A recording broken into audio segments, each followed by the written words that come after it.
CP Radhakrishnan को बनाया है, क्या कुछ कहेंगे इस पे? आप क्या लग रहा है? कुछ नहीं कहेंगे भाई, ये उनका आंतरिक मामला है।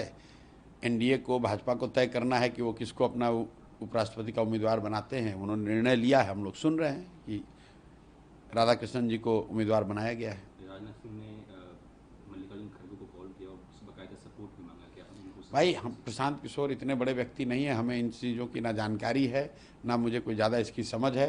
ये परिपाटी है, वो अपना उन्होंने उम्मीदवार बनाया है, उन्होंने जिससे समर्थन मांगा हो, वो जो बड़े दल बैठे हुए हैं वो लोग अपना बैठ के निर्णय लेंगे। कल इलेक्शन कमीशन ने बाकायदा प्रेस कॉन्फ्रेंस किया, राहुल गांधी ने जो आरोप लगाए थे कुछ दिन पहले उस पर उन्होंने कहा है कि 7 दिन का समय दे रहा हूँ मैं राहुल गांधी को, वो या तो एफिडेविट पे साइन करे, नहीं तो पूरे देश से माफी मांगे। अच्छा, मान लीजिए कि राहुल गांधी ने इलेक्शन कमीशन की बात न मानी तो इलेक्शन कमीशन क्या कर लेगा? भाई राहुल गांधी और इलेक्शन कमीशन एक दूसरे के बारे में क्या कह रहे हैं ये इम्पोर्टेंट नहीं है। इम्पोर्टेंट ये है कि विपक्ष के नेता के तौर पर राहुल गांधी ने वोटर लिस्ट को लेकर जो मामले सामने रखे हैं देश के, उस पर इलेक्शन कमीशन बिंदुवार जवाब इलेक्शन कमीशन को देना चाहिए। वो चाहे फेक एड्रेस का हो, नए वोटर एडिशन का मामला हो, बजाय इसके कि उस पर जवाब दें आप राहुल गांधी को कह रहे हैं माफ़ी मांगो, ओथ के अंडर दो, ये करो वो करो। भाई एक बार को हटाइए, राहुल गांधी ने कहा या नहीं कहा, पब्लिक डोमेन में तो ये जानकारी है। इलेक्शन कमीशन स्वायत्त संस्था है। In the interest of transparency and trust in electoral process, election commission को स्वेच्छा से ही ये कहना चाहिए था कि भाई ये मुद्दे संज्ञान में लाए गए हैं, इसकी हम लोग जांच कर रहे हैं, जांच करके हम ये बिंदुवार उसका उत्तर दे रहे हैं।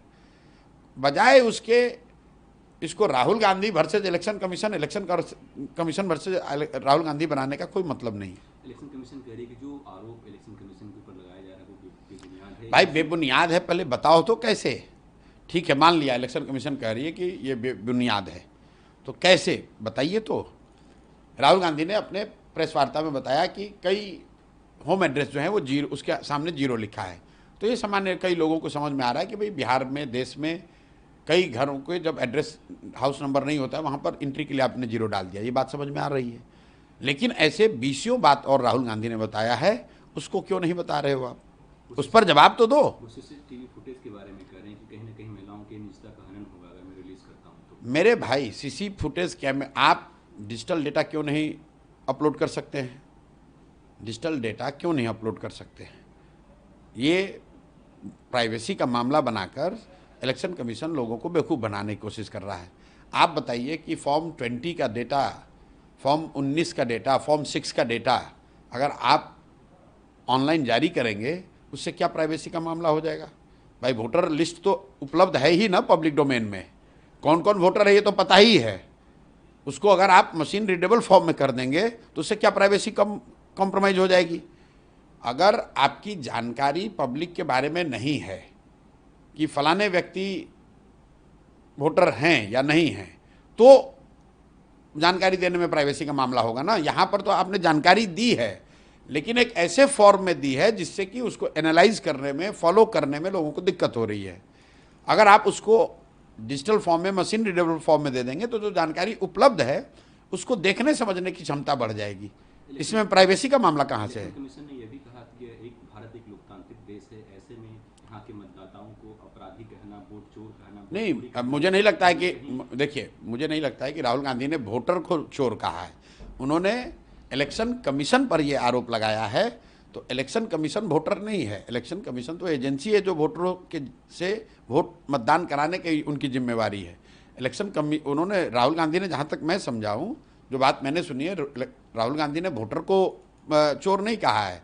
उन्होंने उस प्रक्रिया में जो चोरी हो रही है या गलती हो रही है उसकी बात कही है। राहुल गांधी ने कहा है कि मैं आपको छोड़ने वाला नहीं हूं, मैं आपको एक्सपोज कर दूंगा, ये बीजेपी वाले से माफी नहीं, ये बीजेपी वाले से एफिडेविट नहीं साइन करवाते हैं, जबकि मुझसे एफिडेविट। भाई देखिए, राहुल गांधी क्या कह रहे हैं नहीं कह रहे हैं वो उनका मामला है।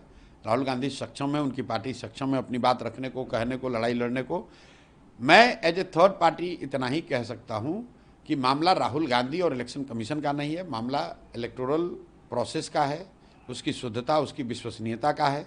राहुल गांधी विपक्ष के नेता हैं, उन्होंने बात उठाई है तो इलेक्शन कमीशन को उसका जवाब देना चाहिए। अगर राहुल गांधी न उठाकर कोई दूसरा व्यक्ति भी बात को उठाता, तथ्यों को पब्लिक डोमेन में रखता, तो इलेक्शन कमीशन की जिम्मेवारी बनती है कि उस पर वो जवाब दे। अगर जवाब नहीं है तो उसको इन्वेस्टिगेट करे, इन्वेस्टिगेट करके जवाब दे। राहुल गांधी वोट अधिकार यात्रा निकाल रहे हैं, उसका कोई आज- मतलब नहीं आज है, दूसरा दिन है, उसका कोई मतलब नहीं है। बिहार में वोट अधिकार से बड़ा मामला बिहार की अशिक्षा का है, बिहार के बेरोजगारी का है, यहाँ से होने वाले पलायन का है, बिहार के लोगों के साथ हो रही बदतमीजी और मारपीट का है, बिहार के बच्चों को बाहर जाकर जो कष्ट होता है उसका है, बिहार में फैले हुए भ्रष्टाचार का है। तो देश का जो मामला है उसको लाकर बिहार में उस पर यात्रा निकालिए, आप कार्यक्रम कीजिए, वो आपका अधिकार है, उससे कोई फर्क नहीं पड़ने वाला है। तेजस्वी यादव ड्राइविंग सीट पे हैं और वो कह रहे हैं कि पहले बीजेपी ईडी सीबीआई भेजी, अब इलेक्शन कमीशन को आगे कर रही है। वो ठीक है, उनका अपना तरीका है बोलने का, जो बोल रहे हैं। तेजस्वी यादव के पास बोलने के लिए ज़्यादा कुछ है नहीं, तो लालू जो यादव बोलना है ने बोल भी रहे कल हैं। पुराने अंदाज में वो दिखे, उन्होंने कहा है कि ये लोग वोट चोर हैं, चोरों को हटाइए और ठीक हमें बात है। सरकार में अब लाइए। देखिए, लालू जी हैं, नेता हैं, जो बोलना चाह रहे हैं बोल रहे हैं, जनता को सुनने दीजिए, उस पर जवाब देने दीजिए, उस पर हम लोग को टीका टिप्पणी करने की क्या जरूरत है। बीजेपी कह रही है कि लालू यादव ऐसी बातें कर रहे हैं। और ठीक है भैया, तो लालू यादव समझे, बीजेपी समझे, उसमें हम लोग क्या बोलेंगे।